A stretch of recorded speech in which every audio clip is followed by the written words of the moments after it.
For me, the Halo Trust and INEOS Automotive relationship has been about learning, how these guys operate and what they need from a vehicle, and their input into what we've done and our engineering practices as to then how we've developed that vehicle as we've gone along the way.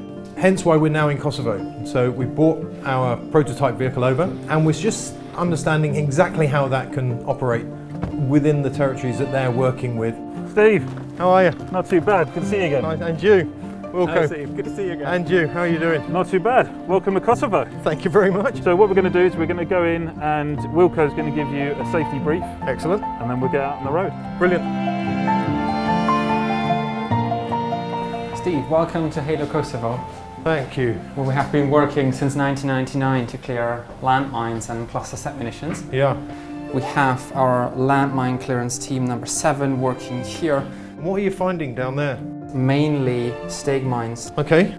They sit in the ground like this, like you're holding it now, yeah. Exactly. There's a fuse attached to this and a tripwire. Right. When a soldier or any person initiates the tripwire, Yep. 3 kg of pull is enough to set off the item.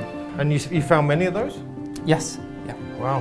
Yeah, hundreds. Since 1999, since we're clearing here, only Halo has found 4,600 landmines. And you found all these here, is it? Exactly.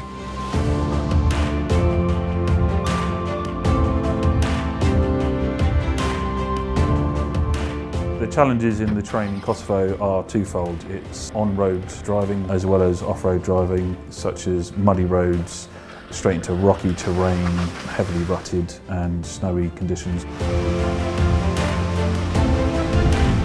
In terms of where we're going, what sort of inclines will we be tackling and how high are we going up? So on this outing, we're going to be going up to roughly about 1,400 metres.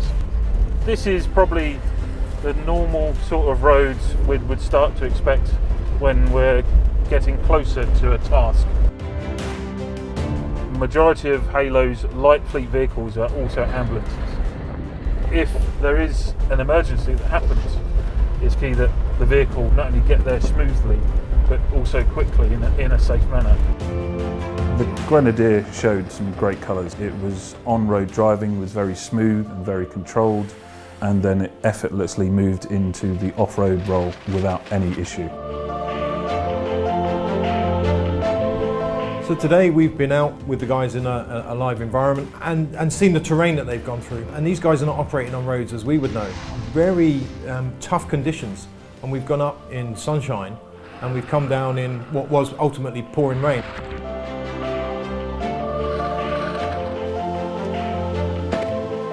You can tell where we look to reliability. Yeah.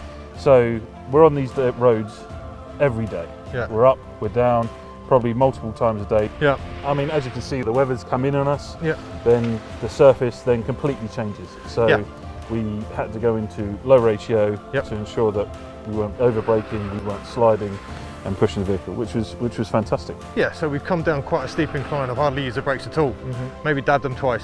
Yeah. And the rest of it's been all manual adjustments. You've seen that, up and down, and just keeping it under control, nice and slow. Shall we head back to the compound? Let's do that. Yep, brilliant.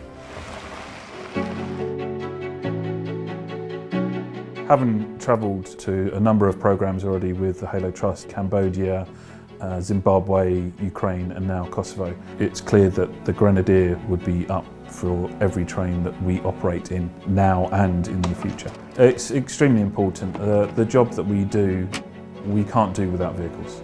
So we need a vehicle that will be able to get us there and get us back.